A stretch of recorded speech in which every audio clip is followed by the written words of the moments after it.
Hello everybody, we are glad to welcome you on a HardReset.Info YouTube channel, and today I would like to demonstrate that you can show data usage on the notification bar in Realme. So in order to do that, you will need to launch settings, onwards enter the notifications and status bar, then go for the status bar, and in here, turn on the real-time network speed toggle.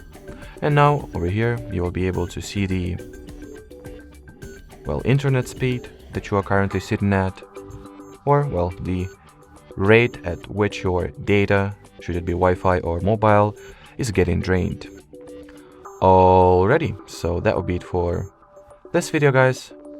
Thanks for watching, thanks for your attention, and bye-bye.